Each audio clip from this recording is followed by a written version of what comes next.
They are coming. The words hung in the chamber like a toxic gas. I watched as all 7 tentacles of Grand Admiral Vexter curled inward, a clear sign of distress among the Octavian species. "How many ships?" asked Representative Call, his blue scales glistening under the council chamber lights. "Just one," replied Vexter. A ripple of confusion swept through the Galactic Council. One ship. The humans were sending one ship against the combined might of 17 spacefaring civilizations. I, Zadok Plune, third historian of the Phleboian archives, had been granted special permission to document this historic meeting. The humans had always been problematic. But this was either supreme confidence or supreme stupidity. "Perhaps they are coming to surrender," suggested Diplomat Trill, always the optimistic one. Vexter's laugh was like stones grinding together. The data packet they transmitted ahead of their vessel contained just 3 words: "We are coming." The council chamber erupted into chaos. Different species expressing panic in different ways, some releasing stress pheromones, others engaging their defensive membranes. A few entering hibernation trances. Silence. The booming voice of Council Leader Jorax cut through the pandemonium. His massive form rose from the central platform, all 4 of his eyes blinking in sequence, a technique he used to command attention. "We have faced the humans before. Yes, they are unpredictable. Yes, they are unpredictable. Yes, they are dangerous. But we are 17 civilizations united. Whatever weapon or strategy they bring, we will counter it." I scribbled furiously on my datapad. Leader Jorax was displaying confidence, but I had studied the historical archives. I knew what humans were capable of, and it terrified me. "Historian Plune," Jorax addressed me directly, causing my writing appendage to freeze mid-stroke.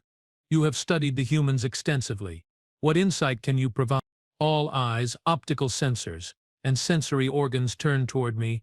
My throat sac inflated nervously. "The humans," I began, my voice squeaking slightly, "operate on principles that often seem contradictory to logical species. They are simultaneously the most cooperative and most competitive beings we have encountered. They form bonds quickly, but can become enemies just as fast. Their unpredictability is systematic." "Speak plainly, historian," growled Vextar. "What are they planning?" I gulped. "I cannot say for certain, but throughout their history humans have demonstrated one consistent trait. They never commit to battle unless they believe they can win. If they are coming with one ship, they believe that's all they need." The silence that followed was deafening. "The human vessel will arrive in 14 solar cycles," announced Jorax. "We must prepare. All defensive systems at maximum. All civilian vessels evacuated from the sector. And may the cosmic forces be with us." As the council dispersed, I remained seated, staring at my notes. Something wasn't right. The humans were technologically advanced. Yes, but not so far beyond us that a single ship could threaten our combined fleets. What were they planning? "They have changed course," reported Fleet Commander Zilax, his antenna twitching with confusion. "The human ship is no longer heading toward our defensive perimeter. It's moving toward Galaxy Point Station. Galaxy Point Station, a neutral trading hub in unclaimed space, where all species could conduct business without political interference. A place of commerce, not war." "Are they attempting to avoid confrontation?" wondered Diplomat Trill. "Or seeking to attack where our defenses are weakest?" countered Vextar. I had been permitted to observe from the command bridge of the Octavian flagship, the tentacular dominance. From here the combined fleet of the 17 civilizations was visible. Thousands of warships arranged in formation, ready to intercept the human vessel. "We should reposition," suggested Vexter. "Maintain our advantage." "Agreed," said Jorax, via holographic projection. "But maintain distance. We don't want to provoke an attack near civilian populations." As the massive fleet began its coordinated movement, I approached Vextor cautiously. "Grand Admiral, with respect, may I ask a question?" Vextor regarded me with 3 of his 7 eye stalks. "Proceed. In all our conflicts with humans, have they ever employed this strategy before? A single ship, an unconventional approach?" Vextor's skin darkened, the Octavian equivalent of a frown. "No, typically they engage with overwhelming force or employ guerrilla tactics. This is new." That's what worried me. Galaxy Point Station was an architectural marvel, a massive spinning wheel in space housing millions of beings from across the galaxy. Its central hub connected to 12 spokes, each leading to a different section specialized for various species' needs. The human ship arrived exactly when they said they would. It was underwhelming. A sleek vessel, certainly, but not particularly large or imposing. About the size of a standard cruiser. No visible weapons arrays, no shield generators, just a simple, elegant craft, painted white with blue markings. They are requesting docking permission at Galaxy Point, reported Communications Officer Plex, her feathers ruffling with surprise. Denied, snapped Vector immediately. Wait, interrupted Jorax. Let them dock. We have forces positioned throughout the station. If this is some trick, we will be ready. I studied the human ship on the view screen. Its name was printed along the hull, Harmony. How typically human to name a warship after a concept of peace. They are sending another message, said Plex. Display it, ordered Jorax. The message appeared on the main screen, simple text in standard galactic. We come to talk, just talk, promise. Several council members couldn't help but laugh nervously. The message was so casual, so human. It could be a trap, warned Vexter. Everything with humans could be a trap, replied Jorax, but we outnumber them thousands to one. What could they possibly do? The human ship docked without incident.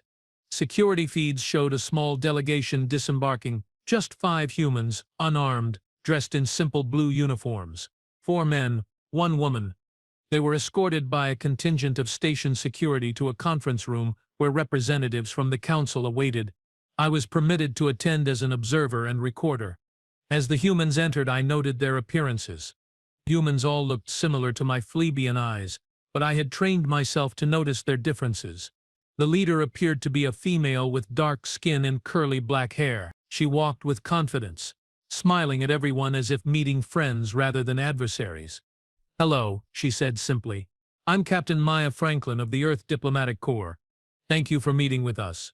The 12 council representatives present exchanged glances. This was not how they expected this encounter to begin. You threatened the galaxy with invasion, accused Representative Call. Captain Franklin looked genuinely confused. We did what now? Your message, growled Vextar. We are coming. After severing diplomatic relations for 3 solar cycles, such a message can only be interpreted as hostile. Franklin's eyes widened. Then she laughed. A sound that made several representatives reach for concealed weapons. Oh no, there's been a misunderstanding, she said. We didn't sever diplomatic relations. We have been dealing with some internal issues and had to focus on those, and our message wasn't meant to be threatening. We just wanted to let you know we were on our way to talk. Talk about what? Demanded Jorax, his patience clearly wearing thin. Franklin smiled again.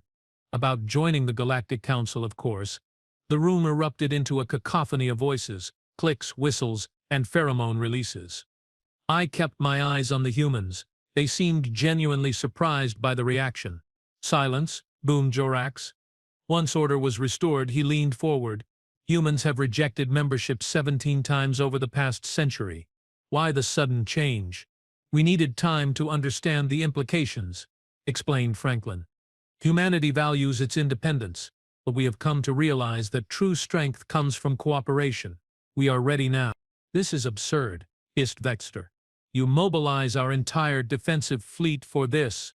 We had no idea you'd mobilized, said one of the male humans, a pale-skinned man with facial hair around his mouth. We sent a standard notification of approach as per Galactic Protocol Section 7. I couldn't help but interject. The protocol calls for details of your purpose and number of vessels when approaching Council space. Franklin nodded, which we provided in the detailed transmission that followed our initial message. All eyes turned to Communications Officer Plex, who suddenly looked very uncomfortable. We received no detailed transmission, she said. Check again, suggested Franklin gently. It was sent on the standard frequency, though there was some unusual solar activity that might have caused interference. As Plex frantically searched her communications logs, I observed the humans closely. They seemed relaxed. Too relaxed for beings facing down the combined might of 17 civilizations. Found it, exclaimed Plex suddenly. It was filed incorrectly. The transmission arrived but was categorized as routine commercial traffic. The atmosphere in the room changed instantly. What had seemed like an imminent war now appeared to be nothing more than a colossal misunderstanding. "So," said Franklin, seemingly oblivious to the tension she had just diffused, "shall we discuss the terms of Earth's membership in the Council?" The negotiations proceeded with surprising smoothness. The human delegation was prepared, knowledgeable, and remarkably accommodating. Captain Franklin displayed a grasp of galactic politics that impressed even the most skeptical council members, yet something still felt wrong. During a recess, I approached Vexter in the corridor outside the conference room. "Grand Admiral, do you believe them?" I asked quietly. Vector's skin had taken on a mottled pattern, indicating deep thought and concern. "I don't know, historian. Humans are known for their deception capabilities, but this seems excessive for a simple membership request. What if membership isn't their true goal?" I suggested. Vexter's eye stalks all swiveled toward me. "Explain." "Throughout history, humans have often approached situations indirectly. They create diversions, misdirections. While we are focused on these negotiations, what might they really be doing?" The Grand Admiral's skin darkened considerably. Without another word, he moved swiftly toward the command center. I followed, my curiosity overwhelming my sense of propriety. In the command center, Vexter immediately ordered a full scan of all approaching vessels and nearby space. "Report anything unusual, no matter how minor," he instructed. For several minutes, nothing. Then, "Sir, we are detecting unusual energy signatures from the human ship," reported a sensor operator. "Weapons charging?" demanded Vexter. "No, sir. It's not like anything I have seen before. The energy pattern is fluctuating, but it's not building up like a weapon would." "Keep monitoring," ordered Vexter, "and scan Galaxy Point Station as well." Every section. The minutes ticked by. The negotiations continued in the conference room, but here in the command center, tension mounted with each passing moment. "Sir," called out another operator suddenly, "we are detecting similar energy signatures throughout the station. Small concentrations spread throughout all 12 sections." Vexter's tentacles curled tightly. "Show me." The main display lit up with a schematic of Galaxy Point Station. Hundreds of small energy signatures pulsed across the image, in residential areas, commercial zones, maintenance tunnels, everywhere. "What are they?" I whispered. "Unknown," replied the operator. "But they weren't there before the human ship docked." Vexter moved with surprising speed for an Octavian. "Secure the human delegation." Now. By the time security forces reached the conference room, it was too late. The human delegation was gone. "How is that possible?" demanded Jorax, his massive form quivering with rage. "They were surrounded by guards. The guards report that the humans excused themselves to use the sanitation facilities," explained the security chief. "When they didn't return, the guards investigated and found an open maintenance access panel." "Find them," ordered Vexter. But Galaxy Point Station was massive, with countless places to hide, and those strange energy signatures were multiplying. "Sir," called a communications officer, "we are receiving a transmission from the human ship." "Put it through," ordered Jorax. Captain Franklin's face appeared on screen. She was seated calmly on what appeared to be the bridge of her vessel. "Hello again," she said pleasantly. "I apologize for the abrupt departure, but we needed to complete our work." "What work?" demanded Vexter. "What are those devices you have placed throughout the station?" Franklin smiled. "Just some friends we brought along. They are quite excited to meet everyone." As if on cue, the energy signatures throughout the station began to move. Security feeds showed small metallic objects, about the size of a human hand, emerging from vents, crawling from under furniture, dropping from ceilings. They were robots, tiny, sophisticated robots. And there were thousands of them. "What is the meaning of this?" roared Jorax. "Don't worry," said Franklin soothingly. "They are perfectly harmless." "Well, mostly harmless. They are just going to help us make a point." As she spoke, the tiny robots began to converge on key systems throughout the station: life support, gravity controls, power distribution nodes, communications arrays. "You see," continued Franklin, "we have spent the last 3 years studying every species in the Council. Your strengths, your weaknesses, your technologies, your cultures. and we have come to a conclusion. Which is? Asked Jorax, his voice dangerously low. You are all terrified of us, and you have no idea why. The statement hung in the air like a physical presence. I felt a chill run down my spine ridge. These little robots, Franklin gestured casually, are now in control of every critical system on Galaxy Point Station. Similar robots have been deployed to every major world in Council space. Impossible, whispered Vector. Not for humans, replied Franklin. We have been sending them out for years.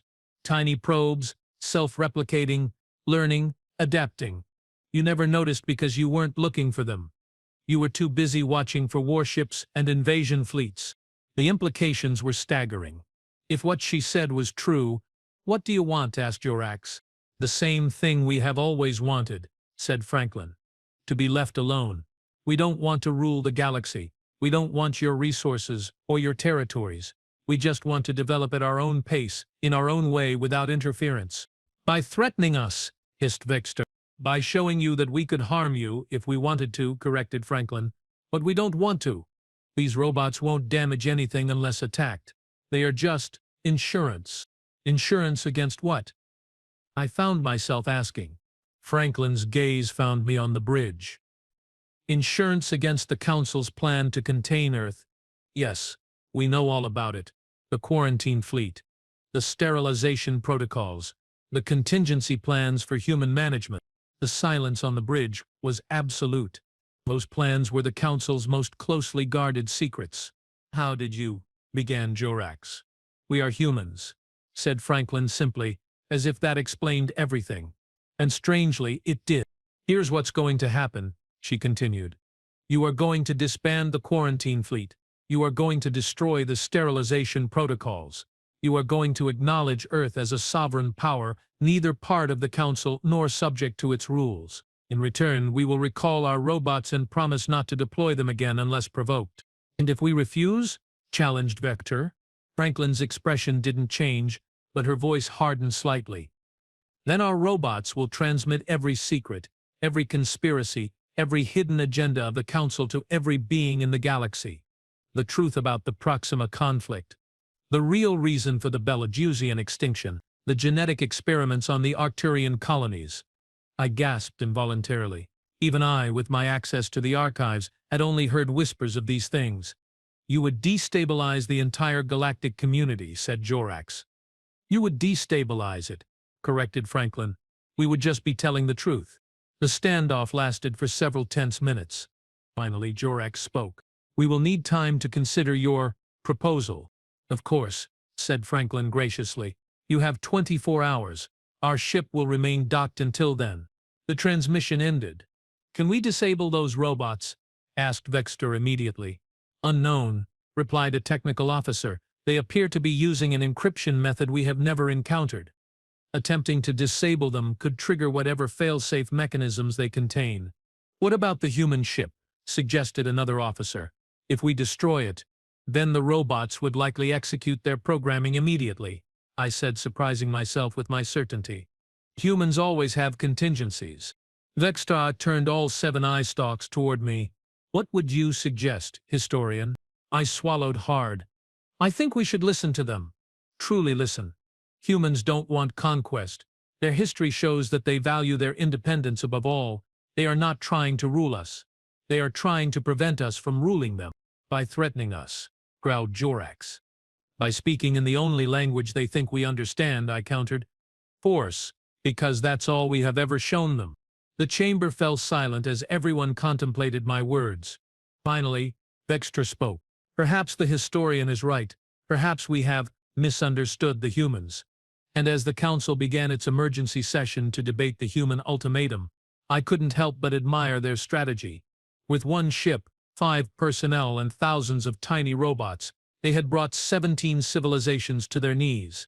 Not through violence, not through destruction, but through preparation, intelligence, and understanding their opponents better than their opponents understood them. The day humans stood alone against the galaxy, they didn't need to fire a single shot to win. And that, perhaps, was the most terrifying thing of all. 23 hours remained until the human deadline expired. The Grand Council chamber aboard the tentacular dominance buzzed with panic. outrage and fear. We cannot capitulate to these demands, insisted Representative Collett, pounding his scaled fist against the conference table. It would set a dangerous precedent. And what do you suggest? Countered Diplomat Trill, her luminescent skin pulsing with agitation. That we risk everything on the assumption that the humans are bluffing? I stood in my designated observation corner, recording every word, every gesture, every subtle shift in pheromones. This was history unfolding before me, and my duty as third historian demanded meticulous documentation. But my species' natural curiosity pushed me beyond mere observation. If I may, I ventured, my voice causing several council members to jump in surprise. They had forgotten I was there, perfect for a historian, present but unnoticed, like dust on ancient books. You may not, snapped Vexstar, 6 of his 7 eye stalks swiveling toward me while the 7th remained fixed on the tactical display. This is not the time for historical perspectives. But it is precisely the time, countered Jorax unexpectedly. The historian has studied humans extensively. Let him speak. All eyes turned to me again. My throat sac inflated nervously, but I forced myself to speak clearly. Throughout recorded galactic history there is one consistent pattern when dealing with humans: underestimation. We consistently underestimate their resourcefulness, their tenacity, and most importantly, their preparation. I stepped forward, emboldened by the rare attention. What we are witnessing isn't a hasty response to our quarantine plans. It's the culmination of years, perhaps decades, of preparation. Your point, historian, prompted Jorax when I paused to collect my thoughts. My point is that if Captain Franklin says they have robots on every major world in council space, then they do. If she says these robots can access our secrets, then they can. Humans don't bluff when they don't need to. A heavy silence fell over the chamber. Finally, Vexter spoke, his voice uncharacteristically subdued. The historian may be correct. Our preliminary scans have confirmed the presence of these devices on at least 7 council worlds. They appear to be connected through some form of quantum entanglement that makes them impossible to isolate. So we simply surrender? Asked Colleen incredulously. Abandon years of careful planning because of some mechanical insects. Those mechanical insects have infiltrated our most secure facilities, retorted Trell. They have accessed information that even most of us didn't know existed. The humans have outplayed us. Perhaps, said Jorax slowly, we should speak with them again, not as adversaries but as equal. The word hung in the air like a blasphemy. Equals? Humans? The species that had been on the galactic stage for barely 3 centuries, while some council races measured their histories in millennia. But as the debate raged on, I slipped away. There was something I needed to understand. Galaxy Point Station's civilian sectors were operating normally. Most inhabitants had no idea of the crisis unfolding or the tiny robots now nestled in the station's critical systems. I made my way through the bustling commerce district, past shops selling wares from 100 worlds, toward the docking bay where the human ship Harmony remained. Security was tight, but my credentials as council historian granted me access. The human vessel sat quietly, its smooth white hull reflecting the bay lights. No weapons, no defensive systems, just a simple transport ship, or so it appeared. Curious about our ride? The voice startled me. I turned to find one of the human delegation, the pale-skinned male with facial hair, standing behind me. According to my notes, his name was Dr. Thomas Reeves, their science officer. Yes, I admitted. It seems rather unimpressive for a vessel that has caused such commotion. He laughed, a sound that still unnerved me despite my studies of human behavior. That's kind of our specialty, being unimpressive until suddenly we are not. He gestured toward the ship. Want a tour? Is that permitted? Captain's orders. Actually, she thought you might show up and told me to extend the invitation if you did. This was unexpected. She anticipated my visit, she said, and I quote, "The little purple historian guy with the inflatable neck pouch will probably come snooping around. If he does, show him everything." He had the decency to look slightly embarrassed. No offense intended about the description. None taken, I replied, though my throat sac deflated slightly in indignation. The interior of the Harmony was surprisingly spacious and, well, harmonious. Clean lines, soft lighting, comfortable furnishings. Not at all like the utilitarian military vessels I was accustomed to. This isn't a warship, I observed as Dr. Reeves led me through the corridors. Nope, just a diplomatic courier. 5 crew, modest range, decent speed, but nothing special. Then how did you deploy your robots throughout Council space? He smiled. Who said we used ships? Before I could press further, we arrived at what appeared to be their command center. Captain Franklin was there, examining holographic displays filled with data I couldn't quite make out. Ah, historian Plume, she said without looking up. I was wondering when curiosity would get the better of you. How did you know I would come? I asked. Because that's what I would do. You want to understand, not just record. That makes you different from most of the council representatives. She gestured to a seat designed for non-human anatomy. Please, join me. I settled into the chair, noting how it adjusted perfectly to my plebeian physiology. Another indication of their preparation. You are not afraid I will report everything I see back to the council? I asked. I'm counting on it, she replied with that disarming human smile. That's why I invited you here. I don't understand. The council sees us as a threat, a problem to be managed or eliminated. But you see us as a subject to be studied, which means you might actually listen. I tilted my head, a gesture I had adopted from humans to indicate curiosity. I'm listening. Good. Franklin leaned forward. Because there's something I didn't tell the council, something they need to know. Which is, we are not alone out there. She gestured toward the viewport, toward the stars beyond. The galaxy is bigger than the council territories, bigger than human space, and there are things coming that neither of us can face alone.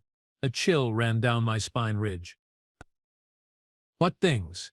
Instead of answering directly, she pressed a control on her console. A holographic display appeared between us. A star map showing regions far beyond council space, in the unexplored sectors toward the galactic core. 3 years ago, one of our deep space probes detected something unusual. Energy patterns unlike anything we'd seen before. We sent more probes. What they found was... She paused, searching for words. Concerned. The display zoomed in on a particular star system.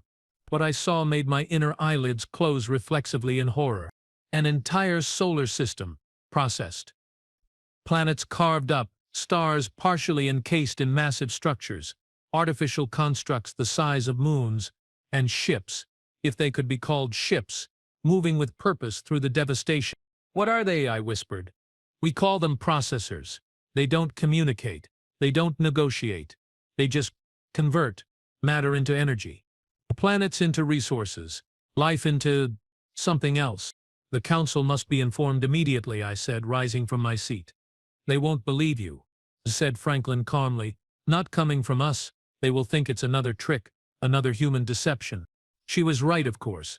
The timing was too convenient, the threat too perfect to justify human demands. Then why tell me? Because you are a historian. You deal in facts, in evidence.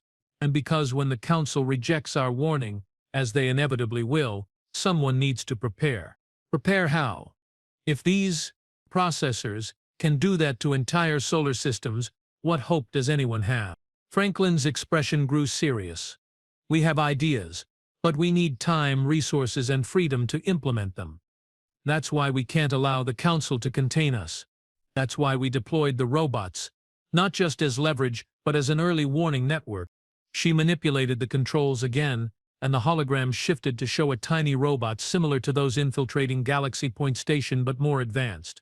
These aren't just surveillance devices. They are the first line of defense, programmed to detect the energy signatures of processor ships and relay that information instantly through their quantum network. And then what? And then humanity does what it does best. Her eyes met mine, and I saw something there that I recognized from my studies of human history, that peculiar combination of determination and fatalism that emerged in their darkest hours. We fight like hell. I returned to the council chamber with my mind reeling. The evidence Franklin had provided was compelling.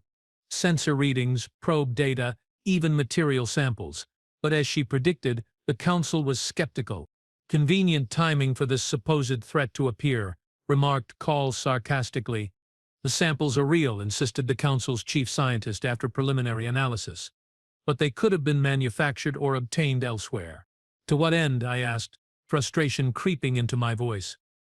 Why would humans fabricate such an elaborate deception? To manipulate us. Obviously, retorted Vexeter II, to justify their demands for autonomy. The debate continued in circles, precious hours ticking away. 17 hours until the human deadline. Then 16. Then 15. And then the first reports came in. Grand Council, interrupted an aide, his carapace pale with distress. We are receiving emergency transmissions from the Proxima colony. They are under attack. The main display activated, showing fragmented footage from the colony world. Massive ships of unfamiliar design descending through the atmosphere. Structures being systematically dismantled by machines that seemed to flow like liquid metal, and the colonists, a mixture of Arcturians and Betelgeusians, fleeing in terror as the ground beneath them was literally processed before their eyes. The processors, I whispered. The what? Demanded Jorax. That's what the humans call them. This is what they were trying to warn us about. The council chamber erupted into chaos once more. Orders were shouted, emergency protocols initiated. The combined fleet, still positioned near Galaxy Point Station, began preparations to depart for Proxima. It will take our fastest ships at least 30 hours to reach Proxima Colony, reported Fleet Commander Zilex grimly. By which time there may be nothing left to save, added The humans knew, I said, my voice cutting through the pandemonium. They knew this was coming. That's why they acted now, why they forced this confrontation. If that's true, growled Vexter, then they are responsible for not warning us sooner. Would you have believed them, I challenged? Without proof? Without the leverage they now possess? Be honest, Grand Admiral, you would have dismissed any warning from humans as a ploy or deception. Vexter's skin darkened in the Octavian equivalent of embarrassment. He knew I was right. Contact the human ship, ordered Jorax. Now, Captain Franklin's expression was grave but not surprised when she appeared on the main screen. You have seen them, she stated rather than asked. The Proxima colony is under attack by entities matching your description of these processors, confirmed Jorax. Our fleet is preparing to respond, but they won't get there in time, finished Franklin. We know. We have a vessel closer to Proxima, an exploration ship that was mapping the nearby asteroid field. It's already en route, but it's not a warship. What can one ship do against those things? Asked Colt. Gather intelligence. Test defenses. Buy time. Franklin's tone was matter-of-fact. We have been preparing for this possibility, but we hoped to have more time. You knew this would happen, and didn't warn us, accused Vexeter. We tried, through diplomatic channels, through scientific exchanges. Each time our concerns were dismissed as human paranoia or warmongering. Her expression hardened. After the third dismissal, we decided to take matters into our own hands. The robots, I said, understanding dawning. Franklin nodded. Dual purpose, leverage against the Council. Yes, but also our first line of detection against the processors. They have been monitoring for the specific energy signatures across Council space. And now, asked Jorax. Now we have two choices. Continue our standoff while the processors advance, or work together.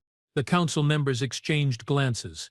The decision seemed obvious, yet centuries of mistrust and fear were not easily overcome. What exactly are you proposing? Asked Jorax cautiously. A partnership. Our technology and adaptability combined with your resources and established infrastructure. Franklin leaned closer to the camera. The robots stay in place but repurposed as a detection network. Your fleet coordinates with ours for rapid response, and most importantly, we share all information, all research, all strategies openly. And your demand for independence from Council authority, Prestvex, remains, but not as adversaries, as allies with different approaches to the same goal, survival. The Council chamber fell silent as the implications sank in. Finally, Jorax spoke. We will need to formalize an agreement. Of course, replied Franklin. But first, Proxima. My ship can be ready to depart in 20 minutes.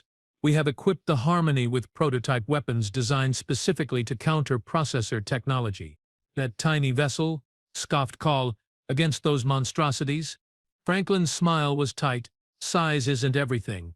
Representative, sometimes it's about having the right tool for the job. I volunteer to accompany the human vessel, I said suddenly, surprising even myself. As an official council observer, Vextor started to object, but Jorax raised a hand to silence him.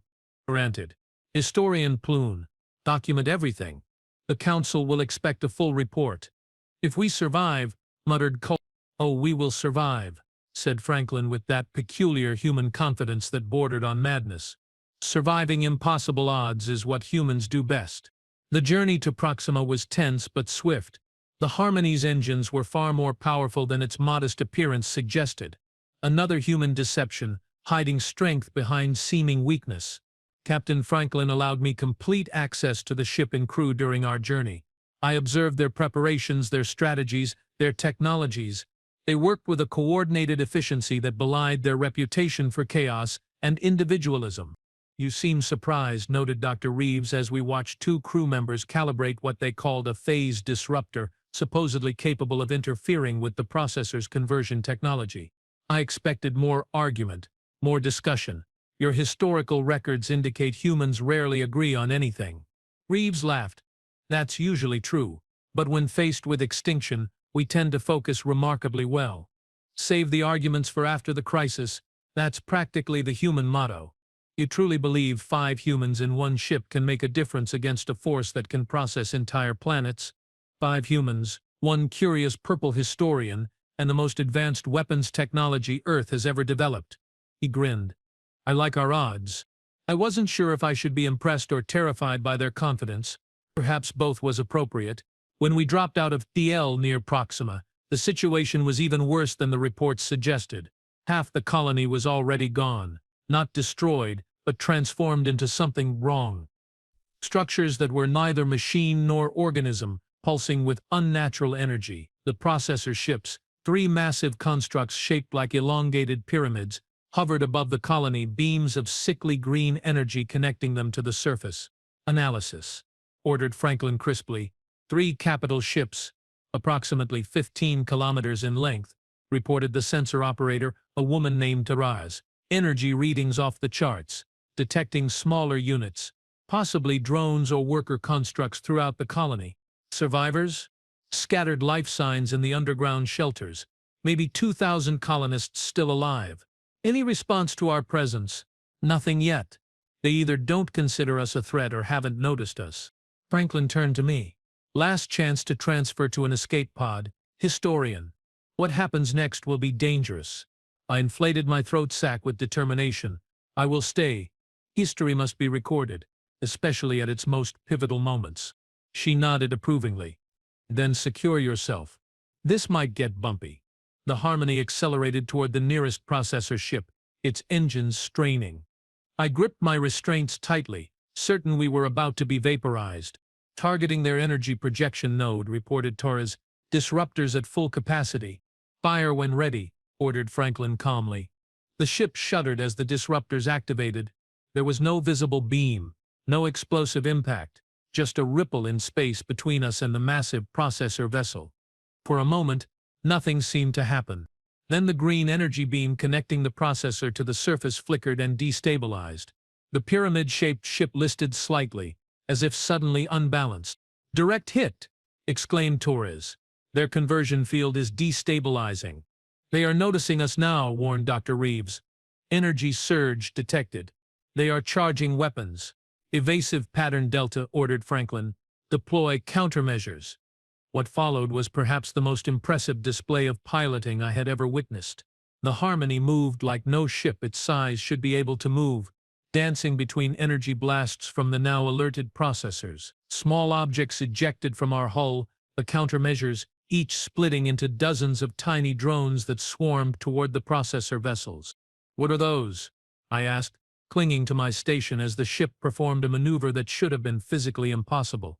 Adaptive nanite clusters, explained Reeves without taking his eyes off his console. Programmed to infiltrate their systems and replicate using their own energy. Like a virus, I realized. Exactly like a virus. Fighting fire with fire. The processor ships began to focus their attention fully on us. Their assault on the colony momentarily paused. Massive energy weapons lashed out, each blast capable of vaporizing a cruiser. Yet somehow Franklin anticipated each attack, the Harmony slipping away just in time. How are you doing that? I gasped after a particularly close call. Franklin's eyes never left her controls. Pattern recognition algorithms combined with predictive modeling. Their weapons follow predictable energy buildup sequences. Once you know the pattern, you can anticipate the attack, I finished. Nanite swarms have made contact with all three vessels, reported Torres, beginning infiltration. Now for the hard part, muttered Franklin. The processors seemed to realize something was wrong. Their attacks became more erratic, less predictable. One of the vessels began to rotate rapidly as if trying to shake off an infestation. They are adapting, warned Reeves. Countermeasures in 3, 2, 1. Franklin hit a control and a pulse of energy erupted from the Harmony, washing over the processor ships. Immediately all three vessels seemed to freeze in place. What happened? I asked. Electromagnetic pulse combined with a quantum field disruptor, explained Franklin. It won't hold them for long, but it should give the nanites time to reach their core systems. And then we find out if our plan works or if we all die. She flashed that unsettling human smile. Fun. I decided that fun must have a very different meaning to humans than to Flebians.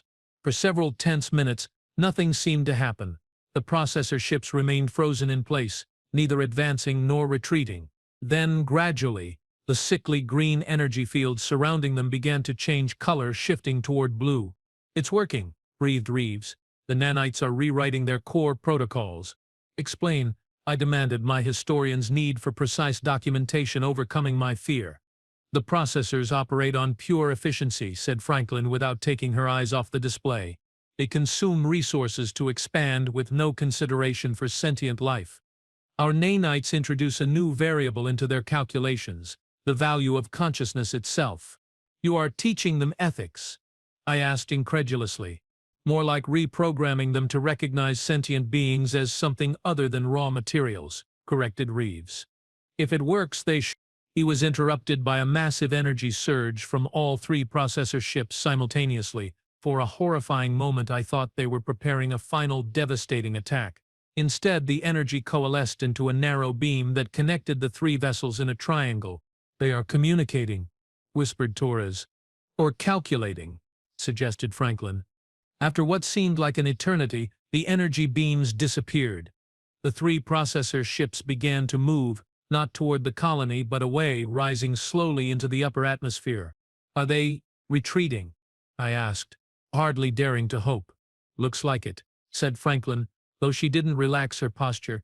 Keep weapons locked on, this could be a trick. But it wasn't a trick. The three massive vessels continued their ascent until they reached orbit, then accelerated away from Proxima at tremendous speed. They have entered FTL, confirmed Torres eventually. They are gone. A cheer erupted from the human crew, a sound of pure relief and triumph that I found myself joining with my own Flebian trilling cry. Franklin finally allowed herself to slump back in her chair. Damage report. Minor hull breaches on decks 3 and 4. Automated repairs underway, disruptor arrays at 12% capacity. They will need a complete refit. Otherwise, we are in the colony, approximately 60% processed before we interrupted. Life support systems failing in the remaining structures, but the survivors in the underground shelters are safe for now. Franklin turned to me. Well, historian, you have your report for the Council. First contact with the processors, first successful defense against them. Thanks to humans, I acknowledged. Had we waited for the Council fleet, there would have been nothing left to save, she finished. Now comes the hard part. Harder than facing planet-eating machines? I asked incredulously. Her laugh was genuine but tired. Much harder. Now we have to convince 17 different species, with 17 different agendas to work together against a common threat. Politics is always more challenging than battle. She was right, of course. The weeks that followed were filled with contentious debates, accusations, and posturing. Some council members suggested the entire processor threat was a human fabrication despite the evidence of the half-processed Proxima colony. Others argued that the attack was an isolated incident, unlikely to be repeated, but gradually the reality sank in. The galaxy had changed. A new threat had emerged that none could face alone. 6 months after the Proxima incident, the Treaty of Harmony was signed aboard the human ship that gave it its name.